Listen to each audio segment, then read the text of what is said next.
Right now on the Home Strategist, a bit of a cautionary tale. 4 days before closing on a house, I couldn't access my own money. Over $100,000 sitting in a savings account, and I couldn't get to it. That's not a bank failure. That's a strategy failure, and I'm going to tell you all about it. I'm Dr. C, and you're watching The Home Strategist.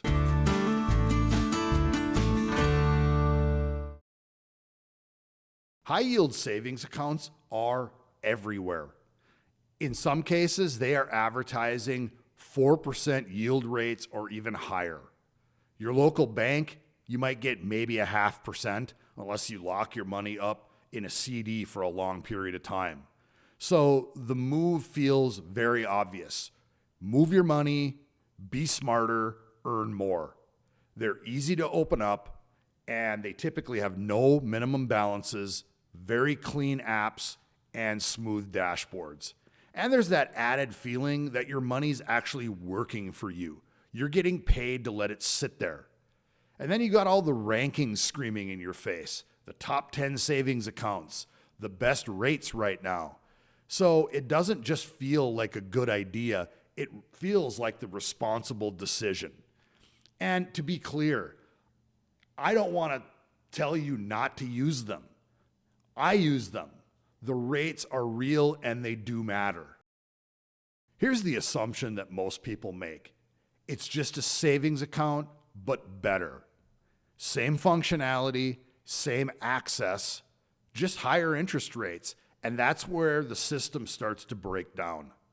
Because these accounts are not built the same way. They look like banks, they're backed up by banks, but they don't operate like your local bank. So 4 days before closing on a mortgage, I needed to move just over $100,000 for a down payment. No problem, right? Except the online bank where my money was parked did not do wire transfers. They did not do cashier's checks. The only way that I could get my money out of that account was to do an external transfer to my local checking account first and then transfer the money to the title company for the down payment. Except the bank I was dealing with had a daily transfer limit of just $10,000. And they had a weekly transfer limit of $25,000. Everyone can do the math on that. $100,000 would have taken over 4 weeks to transfer in bits and pieces. So I spent over an hour on the phone, filled out 4 different forms, essentially begging to get my transfer limits raised. My fault for not reading the fine print? Absolutely. But the fine print can take a back seat when looking for a place with a higher yield to park your cash. Big mistake. And here's something else most people don't realize.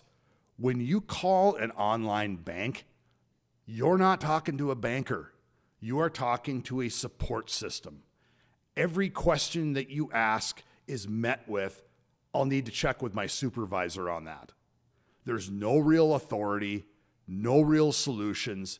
At one point, I actually asked about a cashier's check, and the customer service rep on the other end of the line said, "Oh, yeah, you can get a check if you visit one of our branches."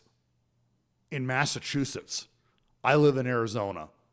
Now, that's not incompetence. That's just a disconnected system. It's scripted. It's farmed out to a call center. When something unusual happens, you don't have a relationship. You strictly have a process. Now, to be fair, there are other legitimate reasons why all of these roadblocks are in place. There's, of course, fraud protection.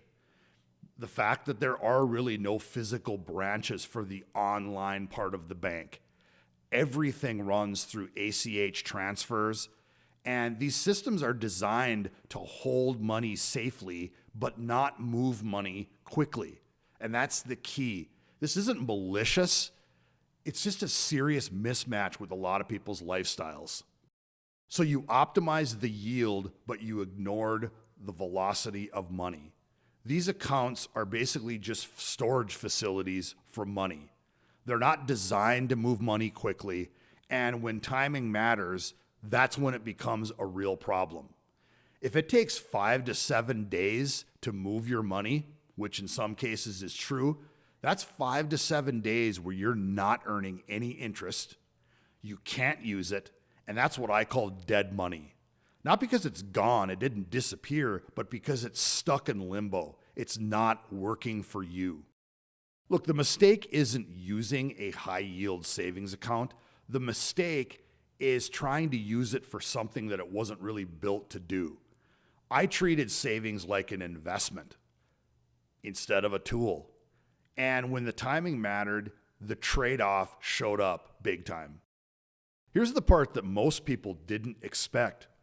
Local banks are actually starting to compete. They're offering better savings rates than they ever used to.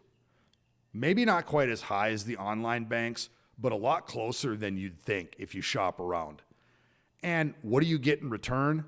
You can walk in, you can talk to someone, wire money the same day, actually get a cashier's check. So that 0.5% that you might give up going with a local bank savings account, that's buying you control. And to some, that's totally worth it. If you're someone that moves money regularly, buying, selling, investing, even doing something like part-time house flipping, I would think twice about parking that money somewhere that you can't access quickly. That's not what these accounts are necessarily built to do. If you're going to use a high interest savings account, use it intentionally. Understand the transfer limits. Understand the timelines. Test it before you actually need it. And if you're planning a major expense, move your money early. Don't wait until the last minute like I did. High yield savings accounts solve one big problem. They help your money grow, but they create other problems, and that's access and timing.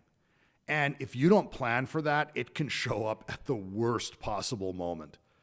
Don't find out how your bank works 4 days before closing like I did, because at that point, it's not about interest anymore. It's about whether your money actually shows up.